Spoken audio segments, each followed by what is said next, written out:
Anupama series से related update लेकर आ चुके हैं हम आपके बीच में। अनुपमा फिनाले में पहुंचेगी कैसे, सबसे बड़ा सवाल। जब से ये प्रोमो आया है सेमीफिनाले में अनुपमा की हार का, तब से यही सवाल सबसे बड़ा है कि आखिरकार अनुपमा फिर से फिनाले में कैसे पहुंचेगी। क्योंकि फिर से इसलिए वर्ड यूज कर रहा हूं मैं, क्योंकि इससे पहले डांस कॉम्पिटिशन में सेम यही चीज़ हुई थी। हालांकि वहां पर तो ऑर्गेनाइजर ने एक तरह से अपनी लालच में अनुपमा को दोबारा एंट्री कराई थी, तो क्या यहाँ पर भी ऑर्गेनाइजर का लालच होगा? क्योंकि ऑर्गेनाइजर को इतना तो पता चल चुका है कि एक ही परिवार के दो सदस्य इस कॉम्पिटिशन में हैं जो दोनों एक दूसरे को पसंद नहीं कर रहे थे। क्या यहाँ पर भी ऑर्गेनाइजर का इंटरेस्ट है या फिर कोई साजिश है जो सामने आएगा, उसके बाद अनुपमा को वापस फिर टीम में लाया जाएगा? इसका एक तरह से मेकर्स ने आपको एक हल्की झलक दिखा दी है कि किस तरीके से आगे जाकर कहानी होने वाली है। अगर आप सही से अगर अनुपमा सीरियल देख रहे हो तो आपको समझ में आया होगा कि आपको 3 जज से मिलाया एक तरह से मेकर्स ने, जिसमें एक लेडी थी तो वहीं पर 2 जो थे, एक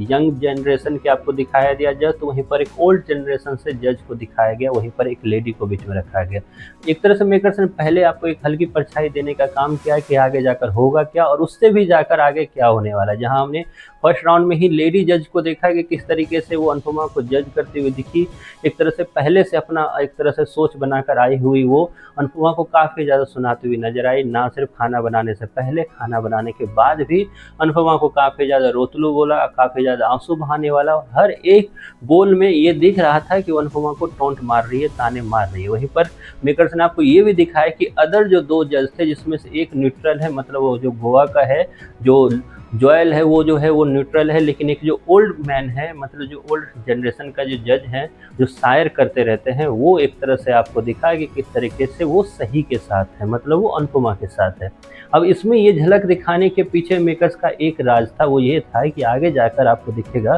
कि सेमीफिनाले में वो लेडी जो है अपनी चीज़ों को मनवाते हुए नजर आएगी, लेकिन उससे बाद में एक तरह से ये जो 2 जज हैं वो आपस में टकराएंगे और आपस में टकराहट के बाद जब उन्हें सच्चाई पता चलेगी तो उसके बाद वो अनुपमा को वापस लाने का काम करेंगे। पहली ये बात हो सकती है, ये चीज़ आपको दिखा सकते हैं मेकर्स, क्योंकि पिछले मेकर्स वही आगे दिखाना चाहते हैं जिसका एक तरह से पिछले में वो एक तरह से इसको माहौल बनाना, जिस तरीके से अभी आपने देखा है कि मैंने 2-3 वीडियो से पहले भी बताया कि किस तरीके से अभी आपको दिखाया जा रहा है कि अनुपमा और घर लेने का सपना जो है काफ़ी तरीके से आपको दिखाया जा रहा है। आपको रिसेंट एपिसोड में दिखाई दिया किस तरीके से प्रेम और राही काफ़ी ज़्यादा करीब आ रहे हैं, दोनों के बीच में क्यूट मूवमेंट सा भी दिखाई दिया आपको। इसलिए दिखाया दिया क्योंकि आगे जाकर ये रिश्ते तोड़ने वाले हैं, अगर रिश्ता ये टूटेगा तो आपको उतना ही दर्द हो, ऐसा मेकर्स का मानना है कि पहले वो चीज़ दिखाओ जिससे पहले अटैचमेंट हो जाए और उसी चीज़ को फिर अगर डिटैच करो तो उतना ही पेन भी हो पब्लिक को, जिससे वो इमोशनली रूप से सीरियल के साथ जुड़े। तो इसी चीज़ को लेकर जज के रूप में आपको दिखाया जाए कि 2 जज जो थे, जहाँ वो अनुपमा टीम के साथ थे, तो वहीं पर लेडी जो थी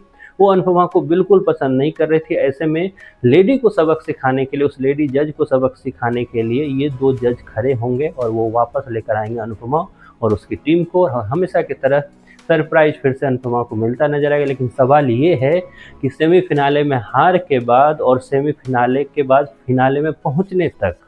बीच में जो इतने ड्रामे होंगे उसके लिए आप कितने तैयार हो, क्योंकि बीच में इतनी ज़्यादा अनुपमा के साथ एक तरह से व्यवहार किया जाएगा, बदतमीजी की जाएगी, ना जाने क्या क्या सुनाया जाएगा, ना जाने कितनी मजाक उड़ाई जाएगी। ये सारी चीज़ें आपको देखने को मिलेगी और उसके बाद जैसे ही फिनाले आएगा तो जो लोग मजाक बना रहे हैं वही लोग फिर हाथ जोड़ते नजर आएंगे। तो ये भी कॉन्सेप्ट आपको दिखाने के लिए मेकर तैयार हैं। आप कितने एक्साइटेड हो ये सब कुछ देखने के लिए, इस पर बात करेंगे अगली वीडियो में। फिलहाल आपको कैसा लग रहा है अनुपमा का ये लेटेस्ट ट्रैक जो काफ़ी स्लो से आगे बढ़ रहा है, इसके बारे में आपकी जो भी राय है कमेंट बॉक्स में ज़रूर बताएं।